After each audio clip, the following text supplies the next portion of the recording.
उसे किसी ऐसे आदमी की तलाश थी जो फैजान रहमान से उसके बिहाफ पर बात कर सके।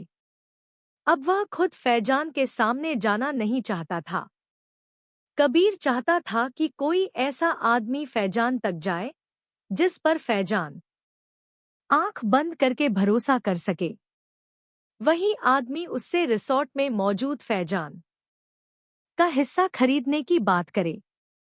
कबीर का इरादा साफ था, इससे पहले कि फैजान को पूरे मामले की गहराई समझ आए और उसे पता चले कि ये सारा रायता असल में कबीर ने फैलाया है, वह उससे हर हिसाब चुपचाप क्लियर कर लेना चाहता था। इसी उलझन भरी सोच के साथ उस सुबह कबीर की नींद खुली। उसने सबसे पहले मोबाइल उठाया। कबीर ने एक पल स्क्रीन को देखा, फिर खुद को रोक नहीं पाया। उसने हिना को गुड मॉर्निंग का मैसेज भेज दिया। वह जानता था कि हिना अभी सो रही होगी। उसने सोचा जब वह उठेगी तब फोन कर लूंगा। मैसेज भेजते वक्त कबीर को खुद भी एहसास हुआ कि उसे हिना की कितनी याद आ रही थी। मगर आज रुकने का वक्त नहीं था। कबीर ने जल्दी जल्दी नाश्ता खत्म किया। घर में सबको बस इतना कहा, मैं जा रहा हूं, शाम को बात करेंगे। वह बाहर निकलने के लिए मुड़ा ही था कि जैसे किस्मत ने उसे रोक लिया।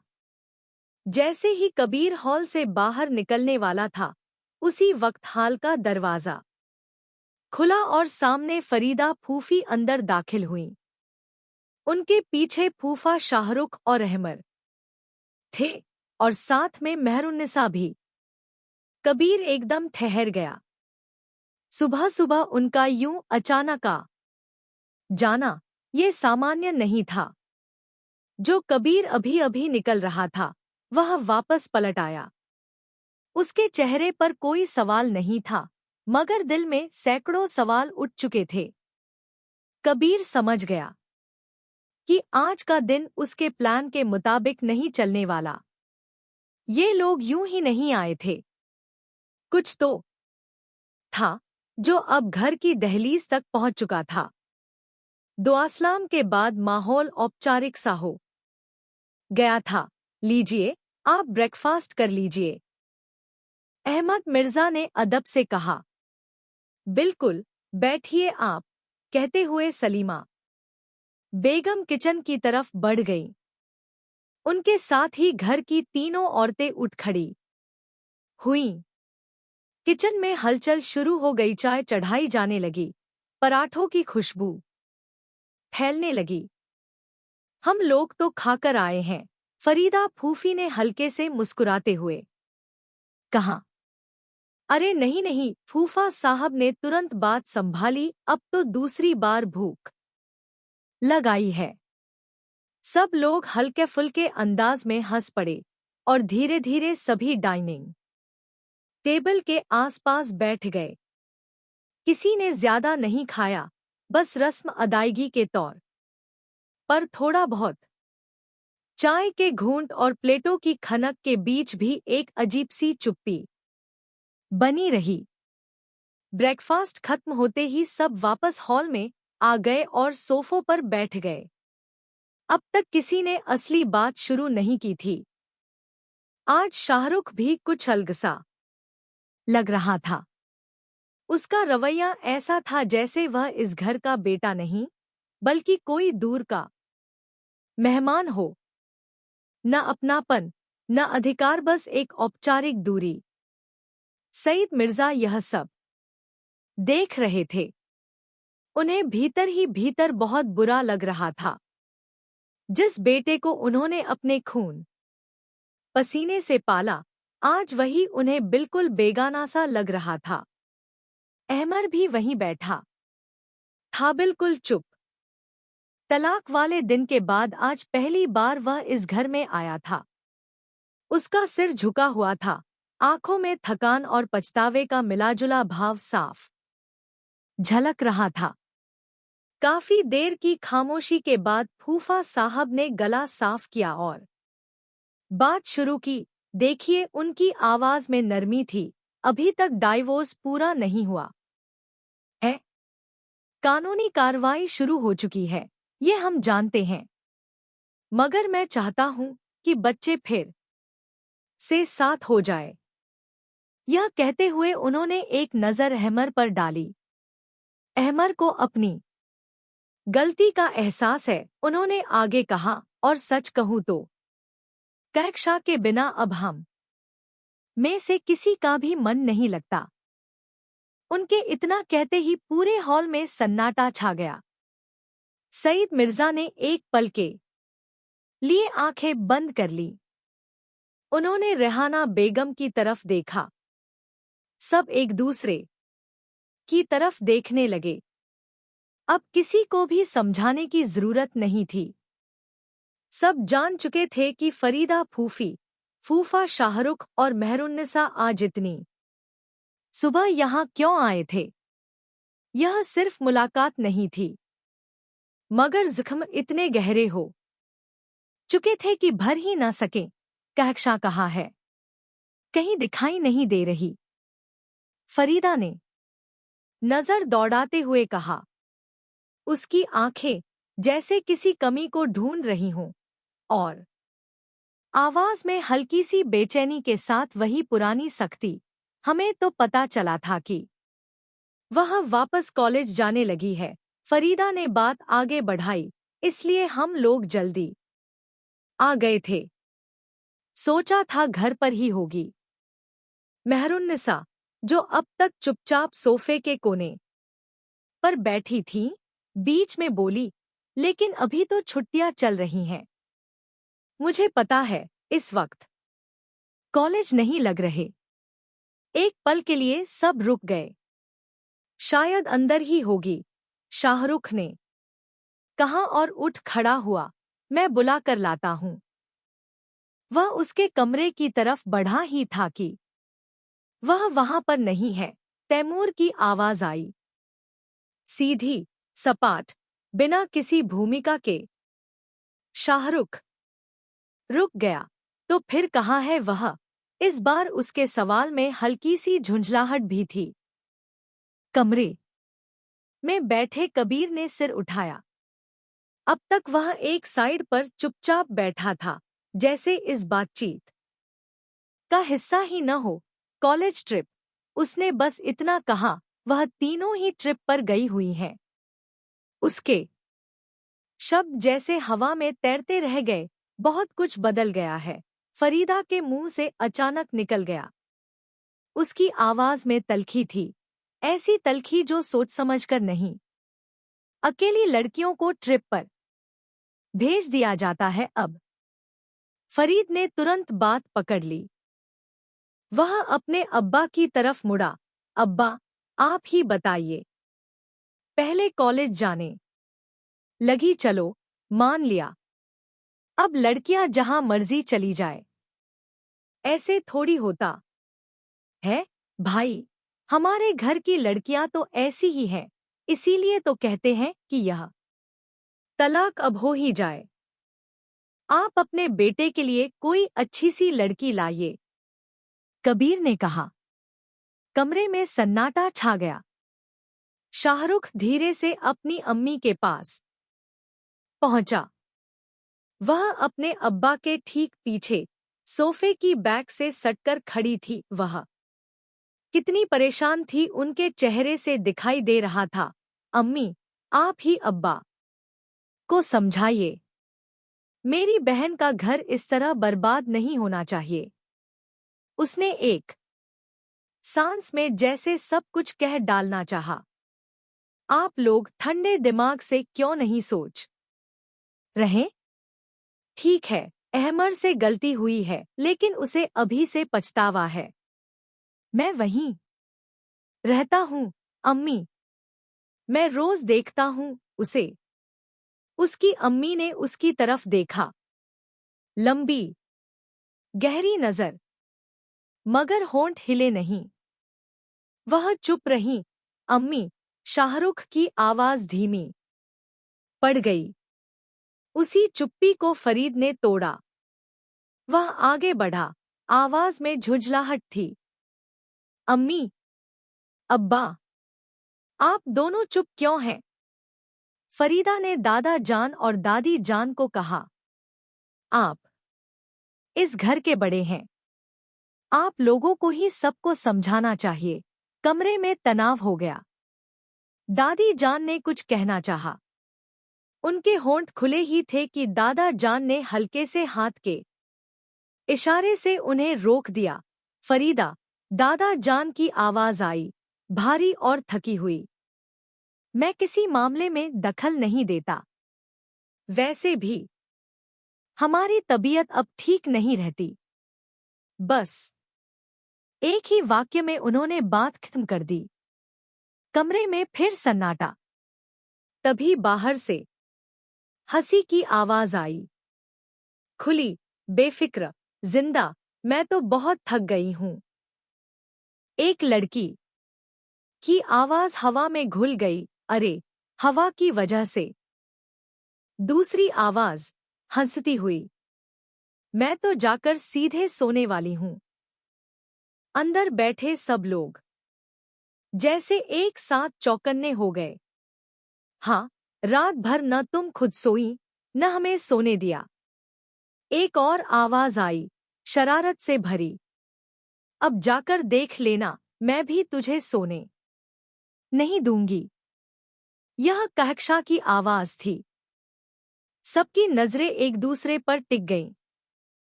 उनका ट्रिप रात में ही निकल पड़ा था और सुबह तक वे घर पहुंच चुकी थी।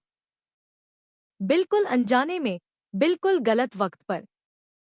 और जिस घर में अभी अभी रिश्तों का फैसला हो रहा था, उसी घर में उसकी हंसी गूंज रही थी।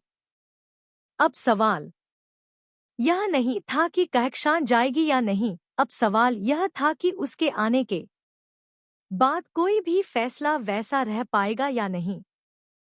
चारों लड़कियां जैसे ही अंदर आईं, अंदर का माहौल उन्हें अजीब लगा। इतनी सुबह, इतने लोग, और सबके चेहरे ऐसे सख्त जैसे कोई फैसला टंगा हो हवा में। उनकी नजर अपने आप एक साइड सोफे पर जा टिकी। फरीदा, फूफा साहब, अहमर, सब वहां बैठे थे। लड़कियां बिना किसी से नजर मिलाए, बिना कुछ कहे, सीधे कमरे की तरफ बढ़ने लगी। रुको, फरीद की आवाज आई, तुम लोग सुबह सुबह किसके साथ आई हो? उसकी नजर सब पर घूमी। घर के सारे लोग तो यही हैं। फिर उसकी नजर दुपट्टों पर गया, यूं कहें, दुपट्टों की गैर मौजूदगी पर। और ये क्या? उसकी आवाज में झिड़क थी, तुम्हारा दुपट्टा कहाँ है? फिर उसने हवा की तरफ देखा। और हवा, तुमने ये क्या पहन रखा है? कि हवा ने टाइट जीन्स और शर्ट पहनी हुई थी। वह कुछ कहती उससे पहले, तुम लोग कमरे में जाओ। कबीर की आवाज साफ और सख्त थी। चारों लड़कियां बिना कुछ कहे कबीर की बात सुनकर कमरे की तरफ चली गईं। मुझे समझ नहीं आ रहा, फरीदा तैश में बोली, इस घर में हो क्या रहा है? फरीदा तैश में बोली, इस घर में हो क्या रहा है? हम आपको सोच समझकर जवाब देंगे, सईद मिर्जा ने कहा, ऐसे जैसे उन्होंने फरीदा की बात सुनी ही न हो। लेकिन कहकशा का क्या रवैया है? अहमर बोल पड़ा, किसी के गले में दुपट्टा तक नहीं है। ये कोई ढंग है? हाँ, शाहरुख ने हामी भरी, घर का माहौल देखिए। तुम्हें बस यही दिखाई देता है कि उसके गले में दुपट्टा नहीं है। अब कबीर खड़ा हो चुका था। उसकी आवाज शांत थी, लेकिन शब्द तेज। तुम्हें ये नहीं दिखा कि जब वह तुम्हारे घर से आई थी तो उसका चेहरा कैसा था? बड़ी मुश्किल से हंसना बोलना शुरू किया है उसने। कमरे में सन्नाटा छा गया। कि और साफ सुन लो, कबीर ने आगे कहा, हमें तुम्हारा तलाक रोकने का कोई इरादा नहीं है। ये फैसला होकर रहेगा। उसका जवाब सीधा और साफ था, मगर एक बात सच तो माननी पड़ेगी। शाहरुख बोला, नहीं सईद मिर्जा ने बात वहीं काट दी। बात खत्म हो चुकी है। तो ठीक है, मेहरुन्निसा ने तीखे स्वर में कहा, हमारा हिस्सा तो दो। अगर बेटी को अपने पास रखना है तो रखो, में कोई फर्क नहीं पड़ता। मेरे भाई के लिए रिश्तों की कमी नहीं है। और शाहरुख इस घर का बेटा है, उसने आगे बोला, उसका हिस्सा चाहिए। हाँ, शाहरुख ने भी साफ कहा, मुझे मेरा हिस्सा चाहिए। अरे, आप लोग कहाँ की बातें लेकर बैठ गए? फूफा साहब ने माहौल संभालने की कोशिश की, हमें तो अमहर और काक्षा का तलाक रोकना है। आप देख ही रहे हैं, अहमर ने कहा। अब तो लड़की के पर निकल आए हैं। बिल्कुल, तैमूर बोला, अब पढ़ी लिखी लड़की आपके घर नहीं रह सकती। मेरी बहन वहां कभी नहीं जाएगी। शाहरुख ने ठंडे लहजे में कहा, मैं अपने हिस्से की बात कर रहा हूं। चौथा हिस्सा। एक हिस्सा मेरा और तुम्हारी अम्मी का। आज तुम मांग रहे हो, कल तैमूर मांगेगा तो क्या हम सड़क पर आ जाए? उन्होंने गिनाते हुए कहा, एक हिस्सा हमारी बेटी का, एक तैमूर का और एक तुम्हारा। आज सब बैठे हैं। उन्होंने बात खत्म की, तो हिसाब किताब कर लेते हैं। जो तुम्हारा हिस्सा बनता है वह तुम्हें मिल जाएगा। मैं चलता हूँ। कबीर ने कहा, कहाँ जा रहे हो? तो तुम्हें तुम्हारा हिस्सा चाहिए? सईद मिर्जा ने पूछा। हाँ, शाहरुख ने दो टूक कहा, मुझे आधा हिस्सा चाहिए, आधा नहीं। सईद मिर्जा की आवाज में सख्ती थी। रेहाना बेगम घबरा गई। उन्हें डर था कि कबीर के जाते ही बात बिगड़ जाएगी। नहीं चाची जान, कबीर ने नरमी से कहा, बस थोड़ा सा काम है, जल्दी लौट आऊंगा। मेरी हाँ के बिना यहाँ कुछ भी नहीं होगा। यह कहकर वह चुपचाप वहां से निकल गया।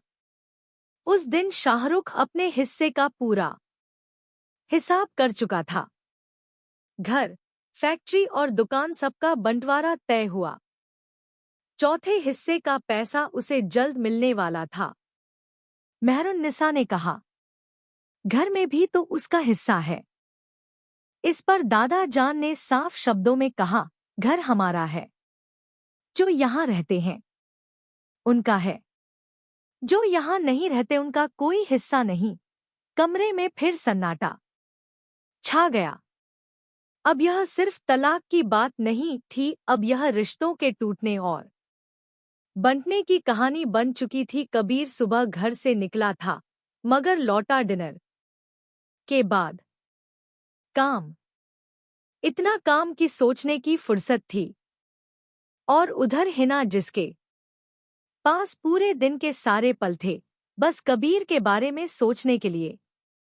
आज भी वही हुआ। दिन भर उसका ध्यान किसी किताब, किसी बातचीत में नहीं लगा।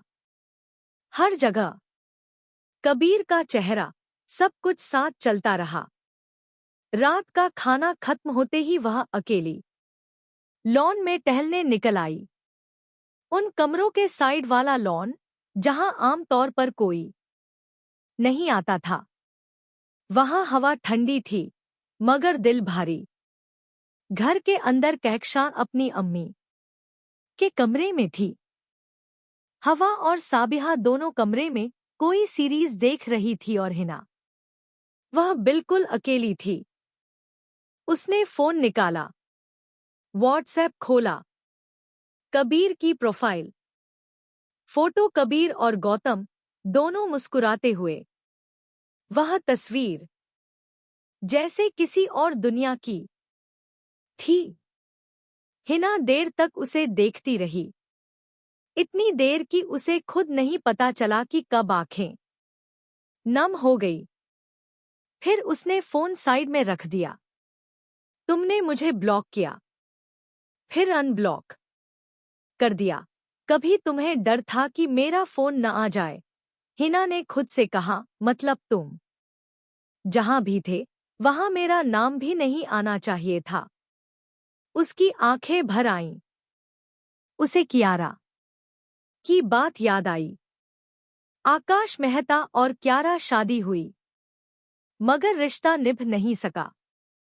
साथ ही कियारा की कही हुई सारी बातें। उस पल उसे एक बात बहुत साफ समझ आई। रिश्ते सिर्फ एक तरफ से नहीं चलते। लाख कोशिश कर लो, अगर सामने वाला साथ न दे तो सब अधूरा ही रह जाता है। हिना ने खुद को झटका दिया। वह और सोचना नहीं चाहती थी, मगर सच सच से वह भाग भी नहीं सकती थी। कबीर की जिंदगी में उसकी कोई जगह नहीं है, यह बात अब उसने मान ली थी। अभी कौन सी रुखसती हो रही है, उसने खुद से कहा। आवाज में हल्की कड़वाहट थी। उससे पहले मैं सब क्लियर कर दूंगी। मुझे किसी की जिंदगी में जबरदस्ती नहीं आना। हिना ने गहरी सांस ली। लॉन की ठंडी हवा उसके आंसू सुखा नहीं पाई, मगर उसके फैसले को मजबूत जरूर कर गई। वहां बैठे बैठे हिना को अचानक प्यास महसूस हुई। गला सूख रहा था और दिल दिल तो जैसे भरता ही जा रहा था। वह उठी और अपने कमरे की तरफ चली गई, मगर कमरे में पानी की बोतल खाली थी। हल्की सी थकान और भारी मन के साथ वह किचन की तरफ बढ़ी। उसी वक्त डाइनिंग एरिया में कबीर बैठा था। उसकी अम्मी सलीमा बेगम उसे खाना खिला रही थी। कबीर का खाना लगभग खत्म हो चुका था। हिना चुपचाप गुजरी। उसने कबीर की तरफ देखा तक नहीं, ना नजर मिली, ना कोई रुकावट। बस सीधी किचन की तरफ। हिना, कबीर की आवाज आई। हिना जैसे सुनकर भी नहीं सुनना चाहती थी, मगर कदम अपने आप रुक गए। वह मुड़ी, मगर नजरें अब भी नीची थी।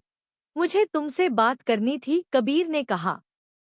हिना किचन की तरफ जाने की बजाय धीरे से डाइनिंग टेबल की ओर आ गई।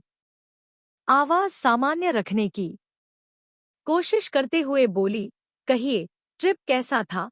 तुम लोगों ने एंजॉय किया? कबीर ने कहा, अच्छा था, बहुत एंजॉय किया। हिना ने बस इतना सा जवाब दिया। इतने में सलीमा बेगम बोल पड़ी, लड़कियां अभी भी थकी हुई लग रही हैं। सलीमा बेगम की बात सुनकर कबीर ने हिना को ध्यान से देखा और कहा, मगर चेहरा देखकर तो लग रहा है कि इन्होंने बिल्कुल एंजॉय नहीं किया। हिना ने कोई जवाब नहीं दिया, बस इतना कहा, मुझे किचन में काम था, और वह बिना रुके किचन की तरफ चली गई।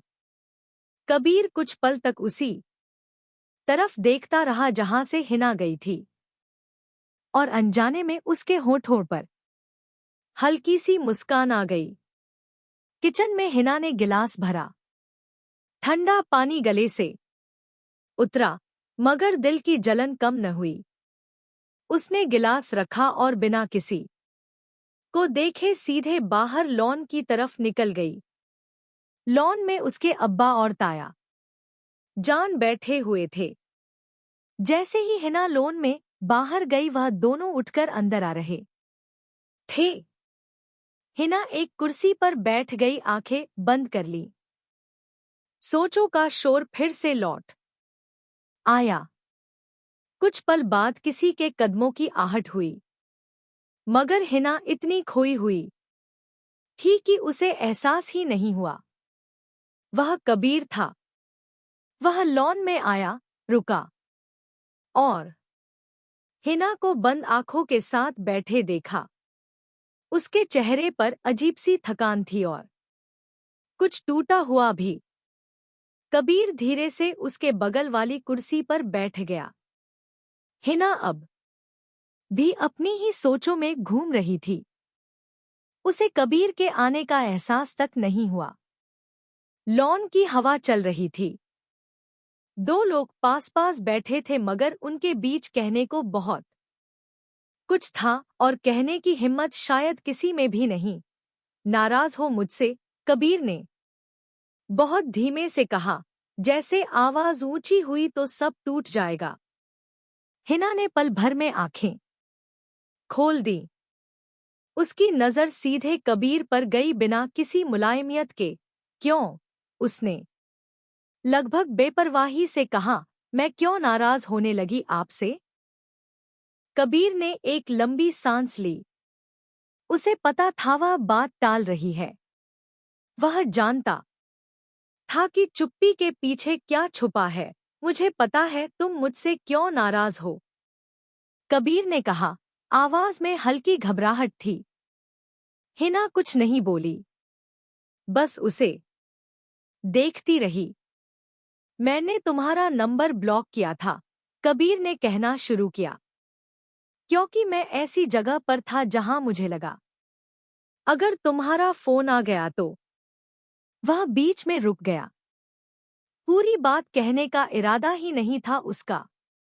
वह उसे समझाना चाहता था, सच बताना नहीं, बस इतना ही कहा, मुझे लगा कि सही नहीं होगा।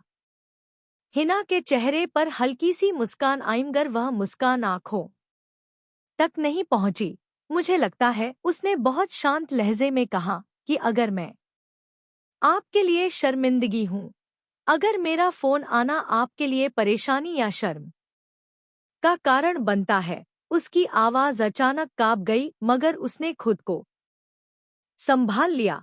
तो फिक्र मत कीजिए, अब गुस्सा साफ झलक रहा था। मैं आपकी जिंदगी की शर्मिंदगी कभी नहीं बनूंगी। वह उठ खड़ी हुई। कुर्सी पीछे सरकी। लॉन की खामोशी टूट गई। हिनाकबीर ने उसे रोकना चाहा, मगर वह रुकी नहीं। बिना पीछे देखे अंदर की तरफ चली गई।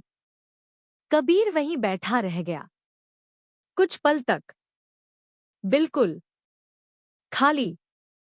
फिर उसने झुंझलाकर अपने सिर पर हाथ मारा, आंखें बंद कर ली। यह मतलब नहीं था, उसने खुद से कहा। यह हरगिज मतलब नहीं था। लॉन की ठंडी हवा भी उस बेचैनी को शांत नहीं कर पाई जो अब उसके अंदर घर कर चुकी थी। कुछ बातें अधूरी रह जाएं तो गलतफहमियां बन जाती हैं, और कबीर को अब एहसास हो रहा था कि उसने वही गलती कर दी थी। कबीर ने एक लंबी सांस ली। उसे पता था वह बात टाल रही है। वह जानता था कि चुप्पी के पीछे क्या छुपा है। मुझे पता है तुम मुझसे क्यों नाराज हो, कबीर ने कहा। आवाज में हल्की घबराहट थी। हिना कुछ नहीं बोली, बस उसे देखती रही। मैंने तुम्हारा नंबर ब्लॉक किया था, कबीर ने कहना शुरू किया, क्योंकि मैं ऐसी जगह पर था जहां मुझे लगा अगर तुम्हारा फोन आ गया तो। वह बीच में रुक गया। पूरी बात कहने का इरादा ही नहीं था उसका। वह उसे समझाना चाहता था, सच बताना नहीं, बस इतना ही कहा, मुझे लगा कि सही नहीं होगा। हिना के चेहरे पर हल्की सी मुस्कान आई मगर वह मुस्कान आंखों तक नहीं पहुंची। मुझे लगता है, उसने बहुत शांत लहजे में कहा, कि अगर मैं आपके लिए शर्मिंदगी हूं, अगर मेरा फोन आना आपके लिए परेशानी या शर्म का कारण बनता है। उसकी आवाज अचानक कांप गई मगर उसने खुद को संभाल लिया। तो फिक्र मत कीजिए, अब गुस्सा साफ झलक रहा था। मैं आपकी जिंदगी की शर्मिंदगी कभी नहीं बनूंगी। वह उठ खड़ी हुई। कुर्सी पीछे सरकी। लॉन की खामोशी टूट गई। हिनाकबीर ने उसे रोकना चाहा, मगर वह रुकी नहीं। बिना पीछे देखे अंदर की तरफ चली गई। कबीर वहीं बैठा रह गया कुछ पल तक, बिल्कुल खाली। फिर उसने झुंझलाकर अपने सिर पर हाथ मारा, आंखें बंद कर ली। यह मतलब नहीं था, उसने खुद से कहा। यह हरगिज मतलब नहीं था। लॉन की ठंडी हवा भी उस बेचैनी को शांत नहीं कर पाई जो अब उसके अंदर घर कर चुकी थी। कुछ बातें अधूरी रह जाएं तो गलतफहमियां बन जाती हैं, और कबीर को अब एहसास हो रहा था कि उसने वही गलती कर दी थी। अगली सुबह कबीर बहुत जल्दी घर से निकल गया, लेकिन वह अकेला नहीं था। तीनों भाई भी सुबह सवेरे निकल चुके थे। कबीर का रूट था बदरकोट, जहां उनकी जमीन थी और रिसोर्ट का काम तेजी से चल रहा था। उसके पीछे थोड़ी देर बाद उस के भाई सईद मिर्जा, अहमद मिर्जा और बकर मिर्च भी चले। सभी अपनी अपनी प्रॉपर्टीज को सेटल करने में व्यस्त थे। सईद मिर्जा को शाहरुख को पैसे देने थे, अपने हिस्से का इंतजाम करना था। पूरा हफ्ता बस यही चलता रहा। कबीर की दिन कुछ इस तरह थी। रात को लेट आता, लगभग 11 से 12 बजे।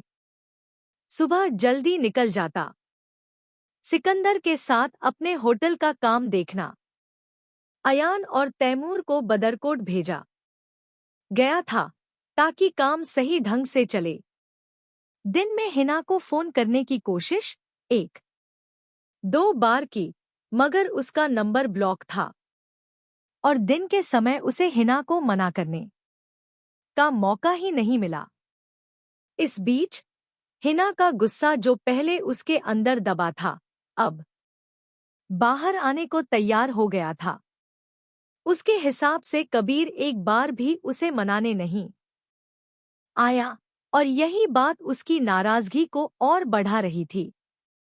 कबीर जब काम में डूबा रहता तो सब कुछ भूल जाता। मीटिंग्स, साइट विजिट, कॉल्स, इन सब के बीच हिना की नाराजगी भी कुछ देर के लिए दिमाग से निकल जाती, मगर जैसे ही काम से फ्री होता, वही बात उसे अंदर से कचोटने लगती। हिना की चुप्पी, उसका यूं नजरें चुराना, उसका उसे परी तरह इग्नोर करना, यह सब कबीर को बेचैन कर देता। उसने सोचा, घर में बात करना मुश्किल है। वहां माहौल ही ऐसा नहीं था कि वह हिना को अलग से बुलाकर खुलकर बात कर सके। दोनों का यूं अकेले मिलना भी बहुत कम होता था। तो उसने फैसला किया, कॉलेज जाकर उससे बात करेगा। कॉलेज खत्म हुआ, लड़कियां बाहर आने लगी। आजकल हवा ही गाड़ी लेकर आती थी तो चारों साथ ही जाती थी। जैसे ही हिना गाड़ी में बैठने लगी, कबीर, जो पहले से ही अपनी थार में उसका इंतजार कर रहा था, नीचे उतरा और सीधे उनकी तरफ आया। हिना, मुझे तुमसे बात करनी है। चारों लड़कियां एक साथ उसकी तरफ देखने लगी। भाई भाई, हम रुक जाए। और हवा ने जानबूझकर कहा। शरारत उसकी आंखों में साफ दिख रही थी। वह कबीर से सबसे कम डरती थी और शरारतों में सबसे तेज भी वही थी। तुम तीनों जाओ, कबीर ने थोड़ा सख्त होकर कहा। मैंने तो ऐसे ही पूछा था, हवा मुस्कुराते हुए बोली। मुझे लगा था आप ही कहेंगे कि रुक जाओ। नहीं, तुम लोग रुको, कबीर ने हिना की तरफ देखते हुए कहा। क्या काम है? हम कहीं बैठकर बात कर सकते हैं। हिना ने पल भर के लिए उसकी तरफ देखा, फिर नजरें फेर ली। जरूर कर लेते, उसने शांत लेकिन ठंडे लहजे में कहा, मगर घर से अम्मी का फोन आया था। आज उन्होंने जल्दी आने को कहा है। हम वैसे ही लेट हो गए हैं, मुझे डांट पड़ेगी। हाँ, कक्षा ने भी बात काटी। घर से हम सबको फोन आया था, आज जल्दी बुलाया था, मगर कॉलेज की वजह से रुक गए। कबीर ने कुछ कहना चाहा, मगर हालात उसके खिलाफ थे। ठीक है, उसने बस इतना कहा। लड़कियां चली गई। हिना बिना पीछे देखे गाड़ी में बैठ गई। कबीर वहीं खड़ा रह गया। फिर गहरी ठंडी सांस ली और अपनी गाड़ी में जाकर बैठ गया। इतनी ज्यादा क्या, उसने खुद से कहा, अगर मुझसे नाराज हो तो लड़ाई कर लो, कम से कम मेरी तरफ देख तो लो। उसे गुस्सा आ रहा था और उससे ज्यादा तकलीफ। पिछले कई दिनों से हिना उसे पूरी तरह इग्नोर कर रही थी। ना कॉल, ना मैसेज, ना नजर। कबीर वहीं से सीधे अपने होटल चला गया। उसका मन बस एक ही चीज में उलझा था, हिना से बात करना। लेकिन हिना का नंबर अभी भी ब्लॉक था। कबीर ने सोचा, ठीक है, होटल की लैंडलाइन से कॉल करता हूं। फोन उठाया। 1-2 घंटिया फिर हेलो, हिना की आवाज आई, लेकिन जैसे ठंडी और दूरी भरी। कौन बोल रहा है? हिना ने थोड़ा कड़क अंदाज में पूछा। मैं बोल रहा हूं कबीर। कबीर ने धीरे से कहा, उम्मीद करते हुए कि हिना उसकी आवाज पहचान ले। हिना ने तुरंत पहचान लिया। जी, कहिए। कबीर ने गहरी सांस ली और धीरे कहा, मेरी बात सुन लो। इतनी भी क्या नाराजगी यार, कभी इतनी नहीं। ठीक है, सुनो, तुम गलत समझ रही हो। तुम मेरे लिए कभी भी शर्मिंदगी की वजह नहीं हो सकती। और अगर मैंने तुम्हें ब्लॉक किया तो उसका कारण कुछ और था। हिना, अच्छा सुनो, वो सिर्फ टाइमिंग और काम की वजह से था। हिना ने चुपचाप सुना। कबीर की आवाज में बेचैनी और सच्चाई दोनों झलक रही थी। वो पल सन्नाटा सा था, दोनों के बीच केवल फोन और उन शब्दों की आवाज। एक बात तो साफ है ना, हिना की आवाज ठंडी थी, लेकिन उसके शब्द सीधे दिल पर लग रहे थे। आप नहीं चाहते थे कि मेरा फोन आए। आप नहीं चाहते थे कि मैं आपको डिस्टर्ब करूं। कबीर ने धीरे से कहा, हाँ, बात तो सही है। मैं नहीं चाहता था कि तुम्हारा फोन आए। कबीर ने कहा, और इसीलिए आपने मुझे एक बार भी फोन नहीं किया। मैंने ही आपको फोन किया था एक बार। ना आपका कोई मैसेज आया, ना कॉल। मैं ट्रिप पर गई थी। सिकंदर के मैसेज आते रहे, साबिहा को छोड़ने भी आए। और हमारा हमारा तो निकाह हुआ था। फिर आपने मुझे ब्लॉक कर दिया। कबीर कुछ नहीं कह सका। उसका मन हलचल में था, वो समझ नहीं पा रहा था कि हिना को पूरी बात कैसे समझाएं।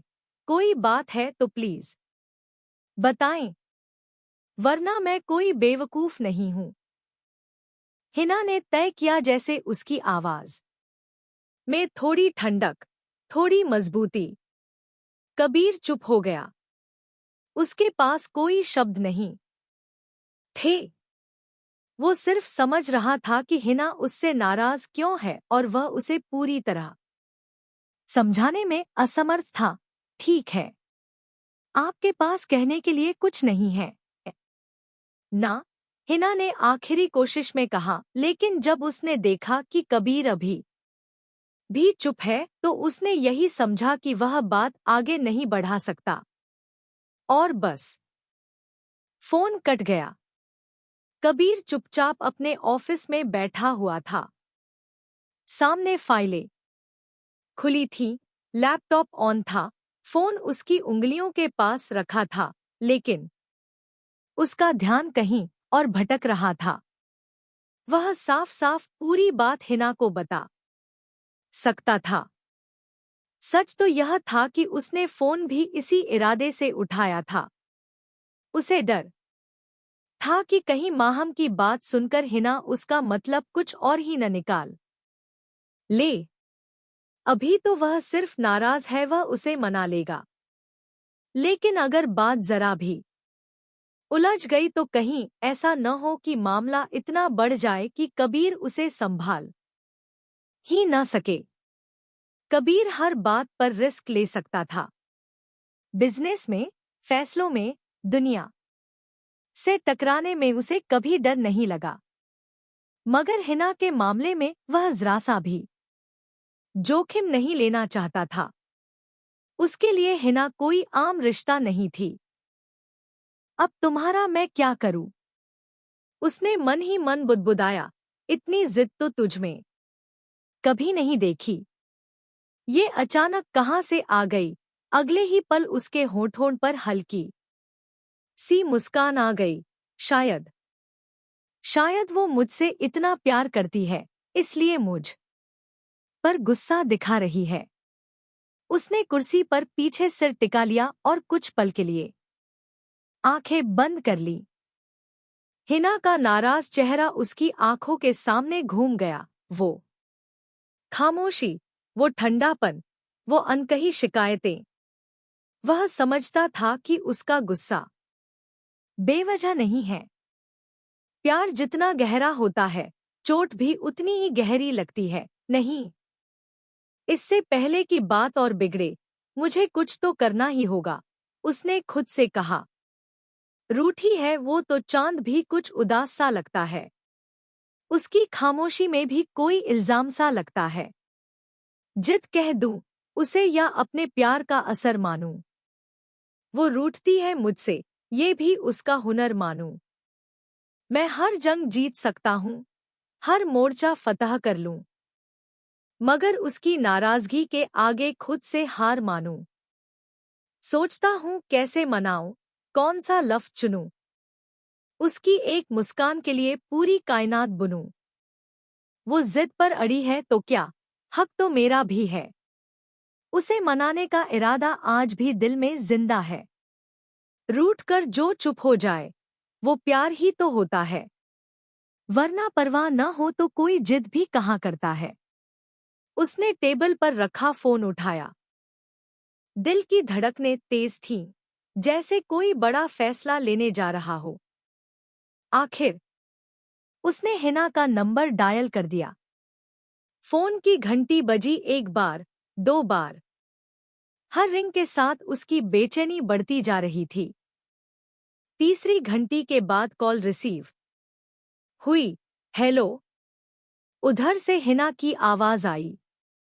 कबीर का दिल एक पल को थमसा गया। उसने गहरी सांस ली। मैंने आपका ब्लॉक नंबर खोल दिया है, आपको किसी और नंबर से फोन करने की जरूरत नहीं, वह कहने लगी। ठीक है, हम लोग मिल सकते हैं। आपको जो कहना है मुझे फोन पर कह दीजिए, हिना ने सपाट स्वर में कहा। उसकी आवाज में कोई ऊंच नीच नहीं थी, लेकिन वही सपाटपन कबीर के सीने पर बोझ बनकर बैठ गया। हिना, प्लीज, तुम गलत मत समझो। मैं बस इतना ही कहना चाहता हूं कि कबीर ने बात शुरू की, लेकिन शब्द जैसे उसके साथ नहीं दे रहे थे। हिना ने उसे बीच में ही रोक दिया। क्या गलत, क्या सही, अब फर्क ही क्या पड़ता है कबीर? कुछ मिनट की चुप्पी के बाद वह फिर बोली, और इस बार उसकी आवाज में दबा हुआ दर्द साफ झलक रहा था। हमारा निकाह हो चुका है। आज नहीं तो 1 साल बाद मेरी रुखसती भी हो जाएगी। रिश्ता तो जुड़ चुका है, लेकिन आज आपने जो किया, उसने बहुत कुछ सोचने पर मजबूर कर दिया। कबीर ने आंखें बंद कर ली। वह जानता था हिना उसी बात की ओर इशारा कर रही है जिससे वह बचता फिर रहा था। आपने मुझे ब्लॉक कर दिया कबीर, हिना ने धीरे लेकिन ठोस लहजे में कहा। आज, निकाह के बाद, अगर अभी ये हाल है तो कल आप क्या कहेंगे? हिना, मुझे बार बार फोन करने की जरूरत नहीं है। अपने काम से काम रखो, शायद यही है ना? नहीं हिना, बात वैसी नहीं है, कबीर ने कहना चाहा। खैर, कोई बात नहीं। उसने फिर उसकी बात काट दी। कुछ बातों के लिए मैं अभी से खुद को मेंटली तैयार कर रही हूं। मैंने इस घर में देखा है, जो होता आया है वही आगे भी होता है। यहाँ के सभी मर्दों ने जैसा किया है, शायद आप भी वैसा ही करेंगे। मुझे आपसे गुस्सा नहीं है, सच कह रही हूं। छोड़िए इस बात को। कबीर चुपचाप उसकी हर बात सुनता रहा, हर शब्द जैसे उसके अंदर कहीं गहराई तक उतरता जा रहा था। तुम ऐसा क्यों सोचती हो? आखिरकार उसने धीमे स्वर में पूछा। उधर कुछ पल खामोशी रही। क्योंकि मैंने यही देखा है, हिना ने कहा। शादी से पहले सब अलग होते हैं, पर बाद में लड़कियों की अहमियत कम हो जाती है। औरतें धीरे धीरे खुद को समझा लेती हैं कि यही नॉर्मल है। कबीर के पास जवाब था, लेकिन शब्द नहीं थे। वह समझाना चाहता था कि उसने उसे ब्लॉक गुस्से में नहीं, बल्कि उलझन में किया था। वह डर गया था भस से, गलतफहमी से, उस टकराव से जो उनके रिश्ते में दरार डाल सकता था। लेकिन क्या यह वजह काफी थी? मैं तुम्हें इग्नोर नहीं कर रहा था, उसने आखिरकार कहा। मैं खुद से भाग रहा था कबीर के पास। इस बार सचमुच कोई दलील नहीं थी। वह एक्सप्लेन करना चाहता था, हर बात साफ करना चाहता था, लेकिन जितना बोलने की कोशिश करता, उतना ही उसे लगता शब्द कम पड़ रहे हैं। मैं तुम्हें बदलना नहीं चाहता, उसने कहा। न तुम्हें चुप करवाना चाहता हूं। अगर कभी मैंने ऐसा महसूस करवाया, तो वो मेरी कमी है, तुम्हारी नहीं। कुछ मिनट तक दोनों तरफ सन्नाटा छाया रहा। कबीर जानता था वह बहुत कुछ समझाना चाहता है, लेकिन अभी हर शब्द तोलकर बोलना होगा, क्योंकि एक गलत वाक्य फिर से वही दरार पैदा कर सकता है जिसे भरने की वह कोशिश कर रहा था। चलिए छोड़िए, मुझे आप पर कोई गुस्सा नहीं है। अम्मी बुला रही हैं, मैं उनके पास जा रही हूं। इतना कहकर हिना ने बिना उसके जवाब का इंतजार किए फोन काट दिया। स्क्रीन पर कॉल एंडेड लिखा आया और कबीर कुछ पल तक उसी स्क्रीन को घूरता रहा। फिर उसने धीमे से फोन मेज पर रखा और दोनों हाथों से अपना सिर पकड़ लिया। उसने हिना को कई बार नाराज देखा था, लेकिन आज उसकी आवाज में जो ठंडापन था, वह गुस्से से भी ज्यादा डरावना था। गुस्सा तो शब्दों में निकल जाता है, मगर यह खामोशी, यह भीतर तक चुभ रही थी। मुझे आप पर कोई गुस्सा नहीं है। उसके कानों में हिना के शब्द गूंज रहे थे। कबीर जानता था यह वही वाक्य होता है जब इंसान गुस्से से आगे बढ़कर आहत हो चुका होता है। उसने गहरी सांस ली और कुर्सी पर पीछे झुक गया। कम से कम एक बात तो उसने उसी पल तय कर ली, अभी वह माहम के बारे में कोई सच्चाई हिना को नहीं बताएगा। अभी नहीं। अगर उसे पता चल गया कि वह उस रात माहम के घर रुका था और वहां किन किन बातों पर चर्चा हुई थी, तो मामला हाथ से निकल सकता है। वह पहले ही मुश्किल से हिना को संभाल पा रहा था। उसे साफ दिख रहा था हिना अभी भरोसे और डर के बीच खड़ी है। अगर उसने एक और ऐसा सच सामने रख दिया जो बिना संदर्भ के गलत लगे, तो शायद वह सच भी झूठ जैसा लगे। अस्पताल से जो फोन आया था वह हिना का नहीं था।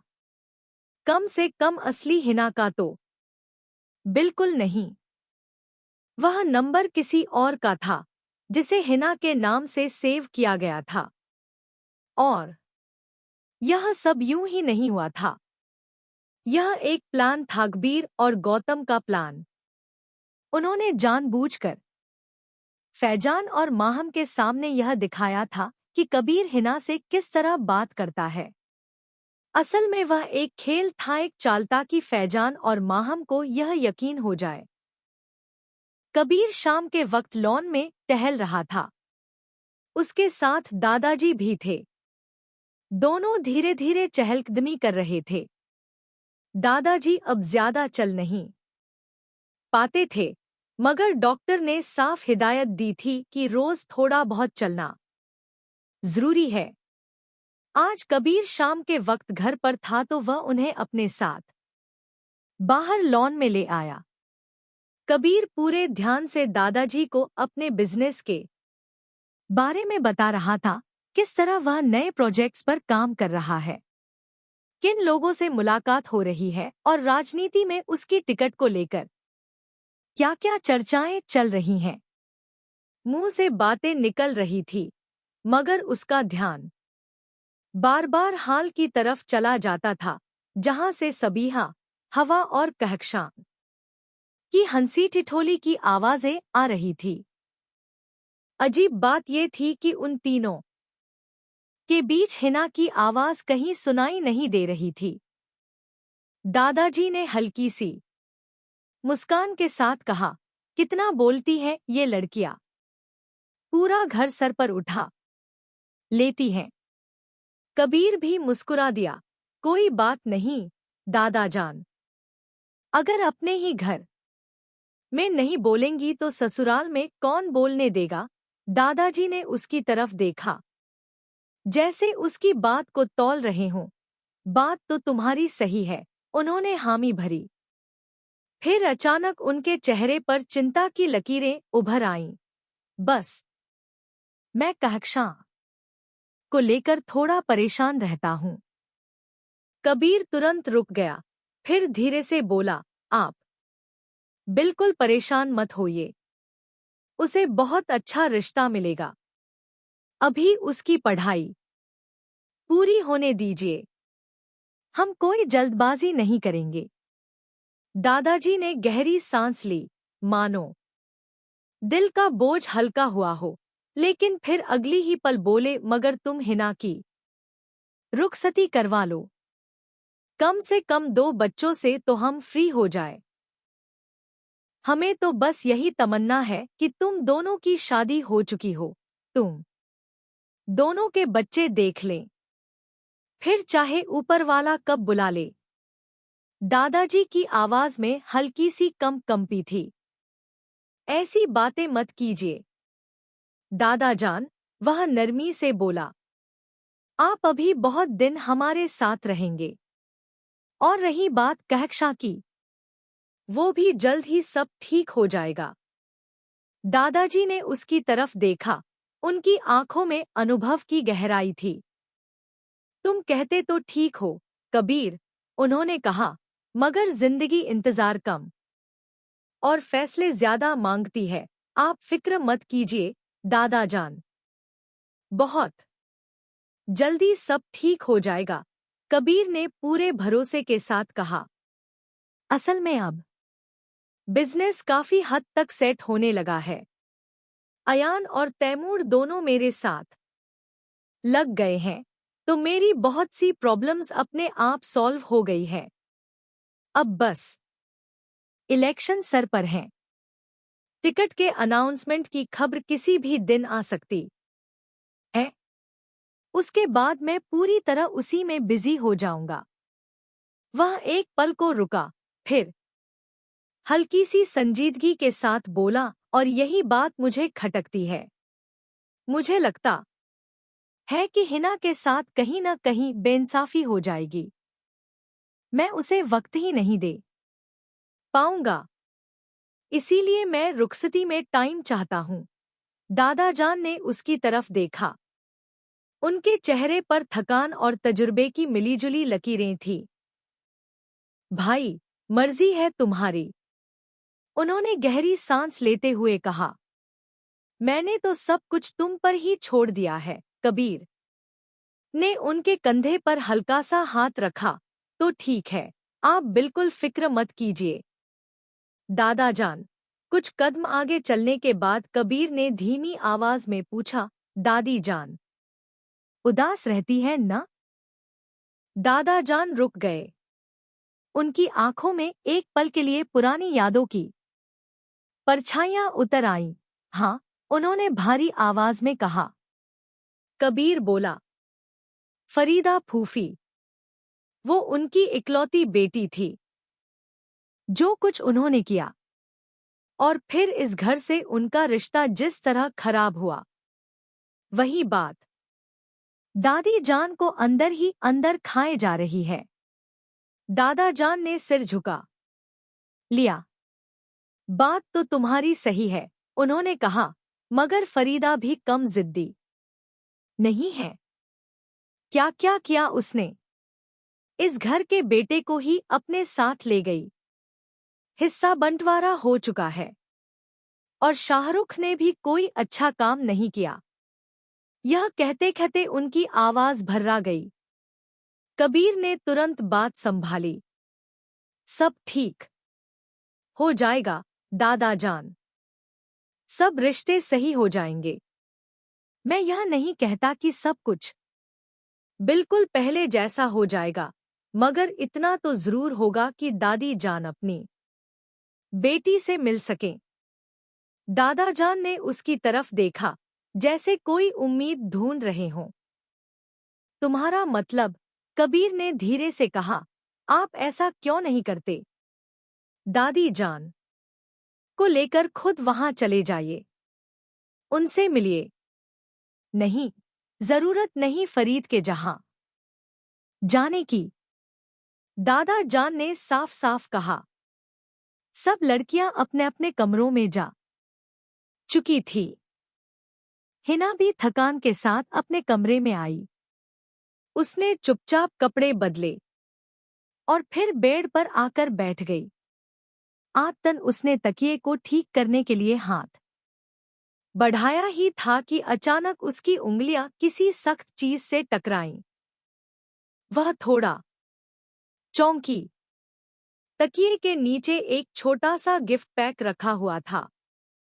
सफेद रैपर पर ऊपर साफ साफ लिखा था, सॉरी।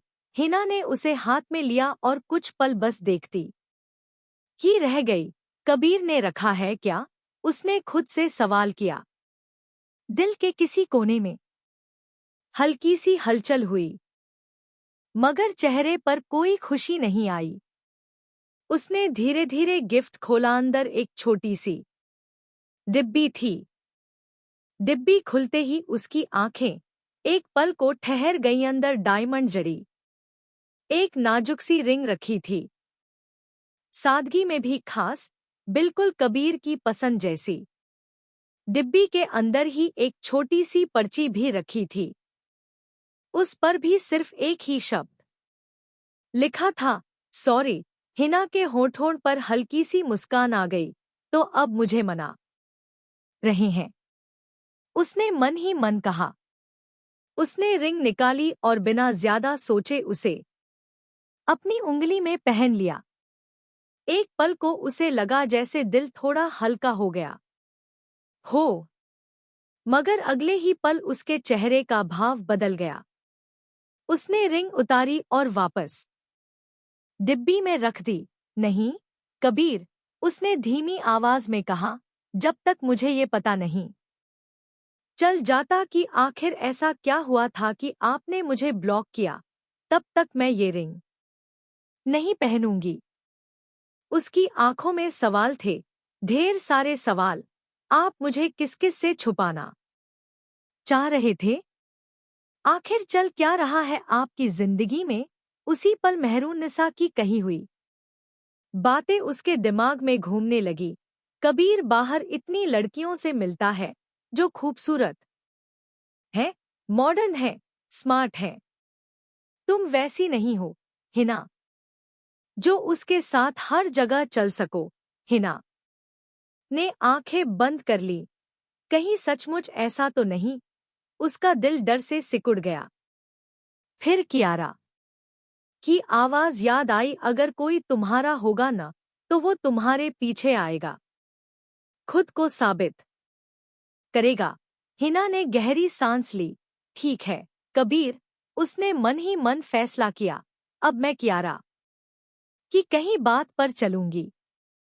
उसके चेहरे पर एक अजीब सी सख्ती आ गई। मैं तुमसे नाराज भी नहीं दिखाऊंगी, लेकिन तुमसे दूरी जरूर रखूंगी। आकाश और कियारा के रिश्ते की याद भी उसके जहन में उभर आई। वो रिश्ता भी तो सवालों और खामोशियों में ही टूट गया था। अगर भरोसा न हो तो रिश्ते का क्या मतलब? हिना चाहकर भी इन बातों को अपने दिमाग से निकाल नहीं पा रही थी।